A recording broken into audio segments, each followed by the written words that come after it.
નમસ્કાર વિદ્યાર્થી મિત્રો, આંકડાશાસ્ત્ર વિષયની અંદર પ્રસારમાનના આ ચેપ્ટરની અંદર આપણે અત્યાર સુધીમાં વિસ્તાર, ચતુર્થક વિચલન અને સરેરાશ વિચલનનો અભ્યાસ કરી લીધો છે. હવે આપણે સૌથી અગત્યનું માપ એવું પ્રમાણિત વિચલન, એનું સાપેક્ષ માપ એટલે પ્રમાણિત વિચલનાંક, ચલનાંક અને વિચરણ એમ 4 પ્રકારના માપનો આપણે અભ્યાસ કરવાનો થાય છે. તો જોઈએ, તમારી સામે આ અવર્ગીકૃત માહિતી આપેલી છે અને એના માટે પ્રમાણિત વિચલન, વિચરણ, પ્રમાણિત વિચલનાંક અને ચલનાંક શોધવાનો છે. તો શોધતા જઈએ, આપણે ધીમે ધીમે આગળ વધીએ. તો આની અંદર એક જે રકમ તમને આપેલી છે એને સૌથી પહેલાં આપણે ઊભી ગોઠવી નાખીએ. x 52, 58, 40, 60, 54, 38 અને 48. આ એક જ દાખલો તમે અલગ અલગ સૂત્રથી કરી શકો છો. હું તમને દરેક સૂત્રનો ઉપયોગ અલગ દાખલાની અંદર કરતા શીખવું છું. હવે આપણે શોધવાનું છે x બાર. x બાર શોધવા માટેનું સૂત્ર છે સિગ્મા x છેદમાં n. તો આ xનો સરવાળો થાય છે 350. n કેટલા છે? 1, 2, 3, 4, 5, 6 અને 7. એટલે n છે આપણા માહિતીમાં 7. તો સૂત્રમાં કિંમત મૂકીએ 350 ભાગ્યા 7, એટલે મારી માહિતીનો x બાર છે 50. આપણે જે રીતનું અહીંયા સૂત્રનો ઉપયોગ કરવાનો છે, તો એ સૂત્ર છે s એટલે કે પ્રમાણિત વિચલન s બરાબર √ સિગ્મા x માઇનસ x બારનો વર્ગ અને એના છેદમાં n. આ સૂત્રનો આપણે ઉપયોગ કરવાનો છે. એટલે અહીંયા x બાર તરીકે સૂત્રમાં x બારનો ઉપયોગ થાય છે, એટલે આપણે x બાર શોધ્યો છે. હવે x માઇનસ x બાર, તો આપણે કોલમ તૈયાર કરીએ. x માઇનસ x બાર, પછી તમારે એનો વર્ગ કરવાનો છે, એટલે બીજી કોલમ તૈયાર થાય x માઇનસ x બારનો વર્ગ. તો અહીંયા તમારો x બાર તમને જે મળ્યો છે એ છે 50. એટલે કે xમાંથી દરેક વખતે શું બાદ થાય છે? તો કે x બાર બાદ થાય છે. તો 52માંથી 50 2, 50માંથી 58માંથી 50 8, 40માંથી 50 -10, 60માંથી 50 10, 54માંથી 50 4, 38માંથી 50 -12 અને 48માંથી 50 બાદ થાય તો -2. આ શું થઈ જશે? તો કે 0. આ હંમેશા શું થઈ જાય? 0 થઈ જાય. હવે x માઇનસ x બારનો વર્ગ, એટલે કે આ તમારો x માઇનસ x બાર જે આપણે શોધેલો છે એનો શું કરવાનો છે આપણે? વર્ગ. તો 2, 2, 4, 8, 8, 64, 10, 10, 100, 10, 10, 100. વર્ગ કરીએ ત્યારે માઇનસ હોય શું થઈ જાય? પ્લસ. 4, 4, 16, 12, 12, 144 અને 2, 2, 4. તમે મિત્રો 1 થી 25 સુધીના વર્ગ છે એ પાકા કરી લેજો, જેથી કરીને આ દાખલો ગણવામાં છે એ સરળતા રહે. હવે આપણે આનો કરવાનો છે સરવાળો, જે થાય છે 432. હવે હું શું કરું છું? તો કે સૂત્રની અંદર કિંમત મૂકું છું. s બરાબર √ 432ના છેદમાં 7 ભાગાકાર કરતા 61.7143 એનો તમે વર્ગમૂળ કાઢો. પહેલાં 432 ભાગ્યા 7 કરો એટલે તમને 61.7143 મળે. પોઈન્ટ પછી 4 આંકડા સુધી જાવું, એનું તમે વર્ગમૂળ કાઢો એટલે તમને મળે 7.86. આ આપણી માહિતીનો શું મળ્યો? s. ત્યાર પછી આપણે શોધવું છે પ્રમાણિત વિચલનાંક. પ્રમાણિત વિચલનાંક બરાબર sના છેદમાં x બાર. s આપણને મળ્યો છે 7.86. x બાર આપણો છે 50. હવે આપણે આનું શું કરવાનું છે? તો કે ભાગાકાર. ભાગાકાર કરીએ તો અંશમાં તમને મળે છે × 2, એટલે 6 2 12નો બગડો, વિદા પડી 1, 8 2 16 ને 1 17નો સાતડો, વિદા પડી 1, 7 દુ 14 ને 1 15, એટલે તમને મળે 1.572. આ તમને મળ્યો તમારો 0.1572. આ તમને મળ્યો તમારો પ્રમાણિત વિચલનાંક. હવે તમારે શોધવાનું છે એના ઉપરથી ચલનાંક. તો ચલનાંક બરાબર એસના છેદમાં x બાર ગુણ્યા 100, એસ બરાબર 7.86/50, એને ગુણાકારમાં 100, એટલે 50 દુ 100, અને આનો તમે કરો એટલે 15.72. આ તમારો થયો ચલનાંક. હવે તમારે શોધવાનું છે વિચરણ, એટલે કે એસ સ્ક્વેર. એસ સ્ક્વેર અને એસના સૂત્રમાં ફરક શું છે? તો કે એસનો વર્ગ એટલે એસ સ્ક્વેર, એટલે કે પ્રમાણિત વિચલનનો તમે વર્ગ કરો ને એટલે તમને વિચરણ મળે. તો વિચરણનું સૂત્ર ખરેખર આમ થાય x - x બારનો વર્ગ એના છેદમાં n. એટલે સૂત્રમાં કિંમત મૂકીએ તો 432/7, એટલે 61.71. એ તમારો શું થઈ ગયો? તો કે એસ સ્ક્વેર. તો ક્રમશઃ એક જ દાખલાની અંદર આપણે 4 વસ્તુ શીખા: પ્રમાણિત વિચલન, પ્રમાણિત વિચલનાંક, ચલનાંક અને વિચરણો. આને કહેવાય વિચરણ. વિચરણ એટલે એસ સ્ક્વેર, પ્રમાણિત વિચલન એટલે એસ, પ્રમાણિત વિચલનાંક એ પ્રમાણિત વિચલનનો સાપેક્ષ માપ, અને ચલનાંકનો પોતાનો વ્યક્તિગત ઉપયોગ છે એ આપણે આગળ 2-5 દાખલા પછી ફરીથી એનો અભ્યાસ કરશું. આ આપણે અવર્ગીકૃત માહિતી માટે શોધ્યું. હવે આપણે વર્ગીકૃત માહિતી માટે પણ શોધવાનો પ્રયત્ન કરીએ. તો નીચેની માહિતી પરથી પ્રમાણિત વિચલન, પ્રમાણિત વિચલનાંક, ચલનાંક અને વિચરણ શોધવાનું છે. આ અવર્ગીકૃત માહિતીમાં હજી એક સૂત્રની મદદથી આપણે શોધવાનો પ્રયત્ન કરીએ. તો આપણું સૂત્ર અહીંયા આગળ આપણે જે ઉપયોગ કરવો છે એ છે એસ બરાબર √σx²/n - x બારનો વર્ગ, અથવા આ સૂત્ર અથવા √σx²/n - σx/n². આ બંને સૂત્ર છે એ સરખા છે, કારણ કે x બારનો મતલબ શું થાય? σx/n. તમે x બાર લખો કે σx/n લખો, બંને શું થયા? આ બે પદની વાત કરીએ છીએ. આ બે પદ σx/n લખો કે x બારનો વર્ગ લખો, બોથ આર સેમ. તો આ સૂત્રનો આપણે ઉપયોગ કરવો છે. તો આપણી પાસે x છે પણ xનો વર્ગ નથી, તો આપણે અહીંયા xનો વર્ગ કરીશું. તો 5 નો વર્ગ 25, 8 × 8 = 64, 3 × 9 = 6 × 6 = 36 અને 100. આનો સરવાળો σx થાય, જે 32 છે. આનો સરવાળો σx² થાય, જે આપણને મળે છે 234.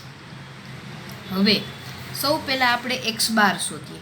તો x બાર બરાબર σx/n. 1, 2, 3, 4 અને 5. આપણા n છે એ કેટલા છે? તો કે 5 છે. તો 32/5 એટલે 32 દુ 64, એટલે 6.4. એ આપણો શું થશે? x બાર થશે. હવે હું તમને પ્રમાણિત વિચલન એક જ શોધતા શીખવીશ.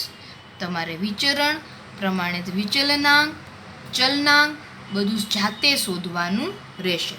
તો પ્રમાણિત વિચલન એસ બરાબર √σx²/n - x બારનો સ્ક્વેર. તો xનો સ્ક્વેર શું મળ્યો છે? σx² આપણને 234, n બરાબર 5 - x બાર 6.4 અને એનો વર્ગ. તો આપણે આનું સાદું રૂપ આપીએ તો વર્ગમૂળમાં 46.8 - 6.4નો વર્ગ તમે કરો તો 40.96, બરાબર. વર્ગમૂળમાં 5.84. એનું તમે વર્ગમૂળ કાઢો તો તમને એસ મળે 2.42. એપ્રોક્સ પ્રમાણિત વિચલન 2.42 થાય. હવે આ x બારની બદલે હું તમને sigma x square upon N minus sigma x upon whole square મૂકીને આપણે દાખલો ગણીએ. Both are same. સિગ્મા એક્સનો વર્ગ એટલે 234/5 માઇનસ સિગ્મા એક્સ 32/5નો વર્ગ 234/5 માઇનસ 32/5 એટલે અહીંયા 6.4નો વર્ગ. જો અહીંથી આ બંને પદ કેવા થઈ ગયા? સરખા. એટલે બંને સૂત્ર છે એ કેવા છે? તો કે સમાન છે, સરખા છે. હવે તમારે શું કરવાનું છે હોમવર્કની અંદર? તો કે પ્રમાણિત વિચલનાંકનું સૂત્ર શું છે? તો કે S/x બાર. એસ કેટલો મળ્યો? 2.42. એક્સ બાર કેટલો છે? 6.4. એનો જવાબ તમારે જાતે શોધવાનો છે. એવી જ રીતે ચલનાંકનું સૂત્ર શું થાય? તો કે ચલનાંક બરાબર S/x બાર અને એના ગુણાકારમાં 100.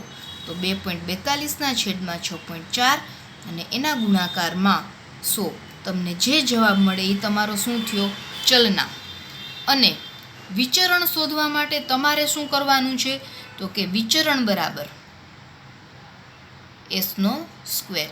તમને જે એસ મળ્યો છે 2.42નો તમે વર્ગ કરો એટલે 5.84 એ તમારો શું થઈ જાય? S square. તો આ બાકીના માપ છે એ તમારે તમારી રીતે તમારી જાતે શોધવાના છે. આપણે હજુ અવર્ગીકૃત માહિતી માટે હજી એક રીતનો અહીંયા આગળ અભ્યાસ કરવો છે. તો જોઈએ.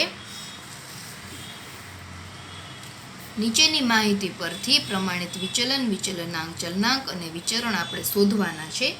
તો સૌથી પહેલાં આપણે સિગ્મા એક્સ કરીએ. એક્સને મેં ઊભા ગોઠવા છે. એનો સરવાળો